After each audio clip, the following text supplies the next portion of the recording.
Why do women not like the nice guy? Why do they not? Well, I do.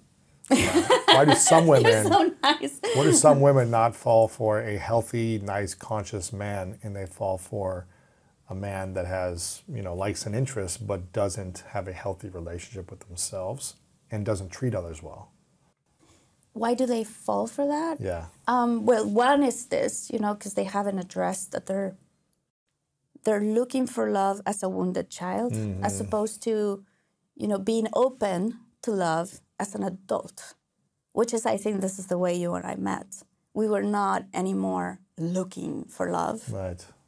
And although healing is a never-ending journey, we were very aware of what was the inner child wounds that was having you attracting certain type of women and me, certain type of men. And so then therefore, the first step is to be aware of it.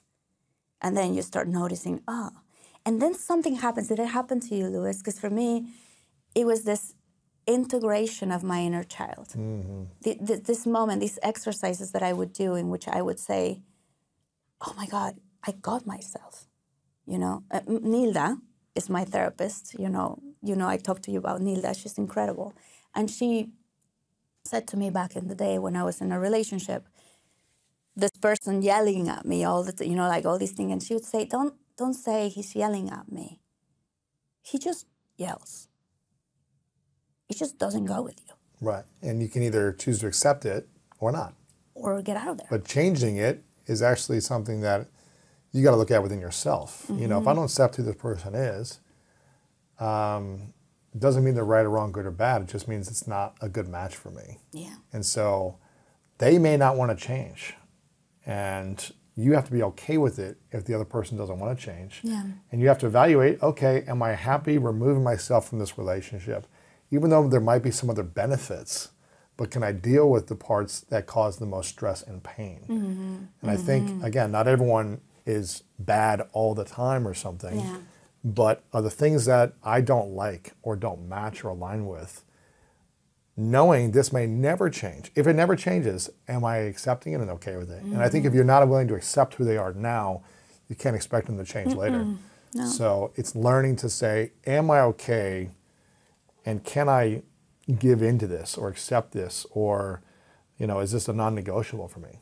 One of the things that we got, into our relationship and the dating process, I was just like, it's non-negotiable for me and us to not yell. We can disagree, we can argue, but screaming and yelling does not work for me. No. And had I experienced that with you in the first, 6 months or a year, I might have been like, okay.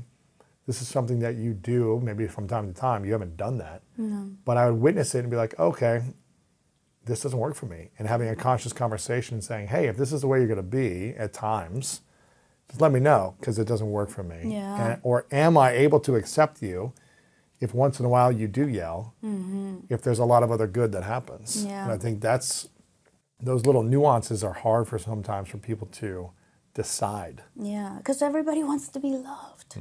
And so then now finally you're in a relationship. Finally you have the chemistry, the kisses, you know how it feels.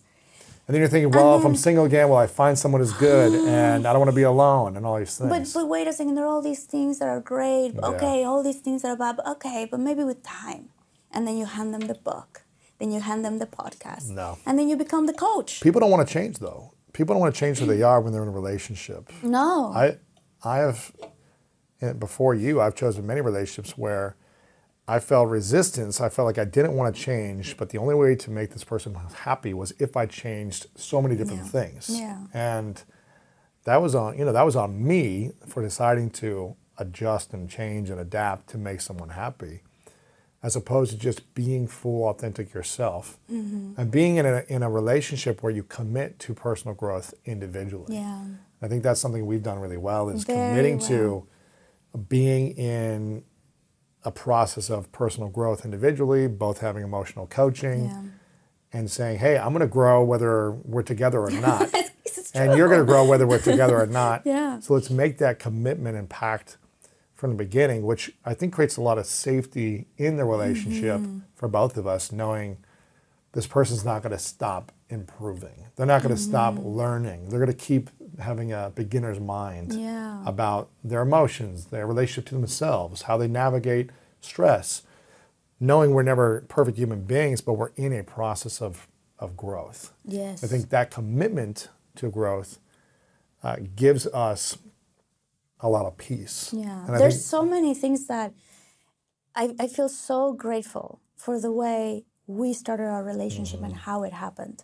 And I feel so grateful for your past and my past. I feel very, very grateful for that, because if you didn't live the things you lived and I didn't live the things I lived, we wouldn't have met when we needed to meet to continue the growth process in this way. But the same for me, you know, I was nodding when you said, well, if I would have seen you yelling, you know, after 6 months, I probably would have been like, hey, wait a second. I think with the experience that I had, if you would have started yelling in month 3, I'd be like, thank you very much. You know, it was so great to be with you for those 3 months. And that's it. Because there's things that, you know, wouldn't have worked for me either. So it's interesting, because what I tell most of my girlfriends is, after you do this and you find the way, you know, the inner child wounds, and you address them, and let's say now you're ready because you're open to meet guys, meet them where they are. You know, don't meet the potential. Don't try to see, oh my God, this guy seems like he could be this. And no. Like, look at who that person is and look at everything that they're doing, and don't judge them. Everything is just information. That was for me, like, when I was meeting you. The thing that I wanted the most when I was meeting you is for you to be authentically you. So when you would say to me, oh my God, I'm going to tell you something, I think this is going to make you run away, I would think, oh my God, maybe he's into like threesomes or crazy stuff or drugs or something. That's definitely going to make me run away and put you in the friend category. But you would say something that for me was like, oh, that's amazing, you know? So it's information. It's just what happens is we very quickly, and especially women, we very quickly jump into the place in which we see them as our future husbands. Right away. They have the potential. Yeah,